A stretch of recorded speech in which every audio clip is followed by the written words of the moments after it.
बहुत शुक्रिया, आप हमारे साथ शामिल हो रहे हैं। आज स्टेट बैंक ऑफ पाकिस्तान से मीटिंग थी। फॉरेन एक्सचेंज रिजर्व्स ना होने के बराबर हैं। क्या आप लोगों को इंपोर्ट्स के लिए, एक्सपोर्ट्स के लिए कोई सहूलतें देने के ऊपर बात हुई मीटिंग में? कैसे आएंगे डॉलर?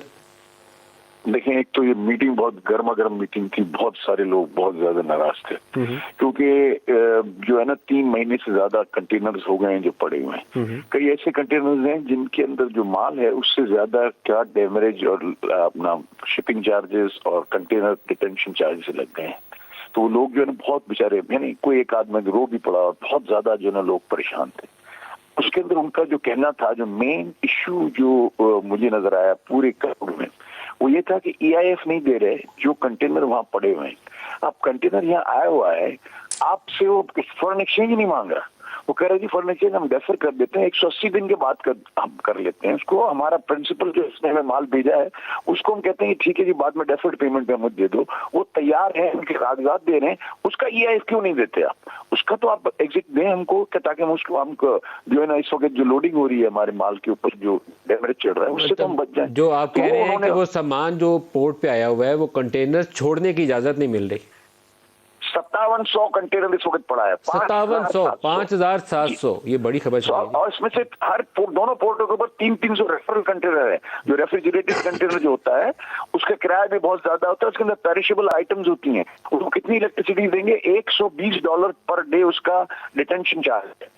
अब मुझे बताएं, और $55 रेफरल का है, यानी इलेक्ट्रिसिटी का।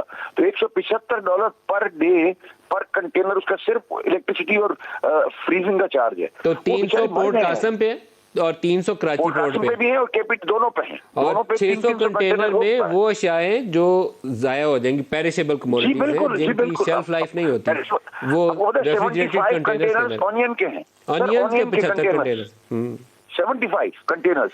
ऑनियन जो है ना खराब हो रही है, उससे बदबू फैल रही है।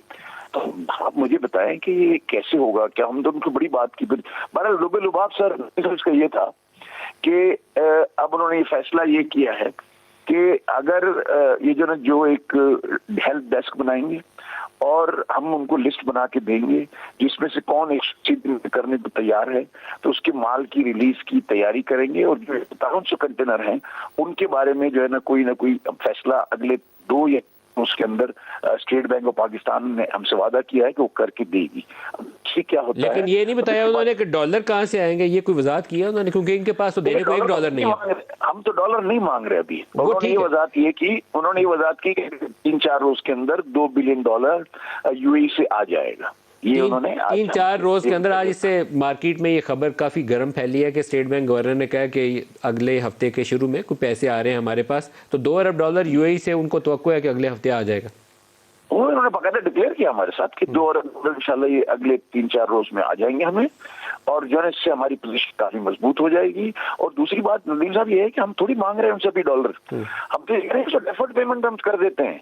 हमारे जो कंटेनर पड़े हैं हम अपने प्रिंसिपल से बात करके इसको रेफर कर देते हैं। लेकिन सर आपने उनसे एक्सचेंज रेट की बात नहीं की? 229 पे इन्होंने मार्केट रोकी है, मार्केट में 265 का नहीं मिल रहा।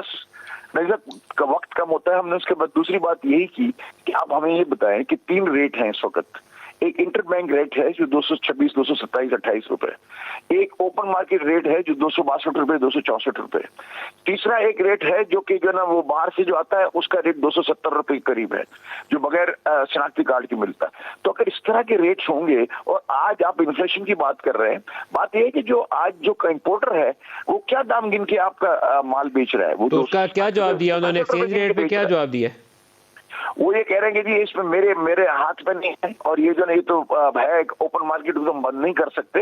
लेकिन ये बात है, उन्होंने ये कबूल किया कि गलत है। एक इक्विलिब्रियम होना चाहिए, जैसे पहले 2-4 रुपए का फर्क होता था। हमने बोला वो तो ठीक है कि अगर 2-4 ओपन मार्केट में और इंटर बैंक में फर्क हो तो समझ में आता है, लेकिन ये रेट तो हमारे मतलब कारोबार हो नहीं सकता। लेकिन जुबैर मोती साहब, ये तबाही का रास्ता है, इसके ऊपर गवर्नर को नहीं पता तो फिर किसी मुझे पता होना चाहिए। फिर तो गवर्नर को अपनी पोजीशन पे नहीं होना चाहिए अगर उनको नहीं पता कि एक्सचेंज रेट कैसे मैनेज करना। नहीं, एक्सचेंज रेट का मैनेज करने का मसला ये है कि जिस तरह के ये उनके जो आपने इंपोर्ट रोकी, जो डॉलर शॉर्ट हुए, कि सप्लाई एंड डिमांड के अंदर उनके ये पूरे उन्होंने तफसील से बताया ये बात कि जब सप्लाई एंड डिमांड के अंदर जब डॉलर जो है ना वो बिल्कुल नायाब हो गया तो ज़ाहिर ओपन मार्केट के अंदर फिर एक पैनिक फैल गया और लोगों ने जो है उसको डॉलर को खरीदना शुरू किया जिस दाम पे भी मिले। तो ये पोजीशन आज आके खड़ी हो गई है और मैं उसकी बात से एग्री भी करता हूँ कि बात ठीक कर रही है कि जो है ना आज तो जो छोटा आदमी भी कोई है वो भी जो बोलता है मैं रुपया नहीं रखूंगा डॉलर रखूंगा, ये हम सब पाकिस्तानियों को सोचना चाहिए कि नहीं चलेगा। इंडस्ट्री सर नदीम साहब विदाउट रॉ मटेरियल है, we can't import spare parts, we can't import essential raw materials। तो हमारी तो बिल्कुल ये नहीं ऐसी पोजीशन हो गई है इंडस्ट्री की भी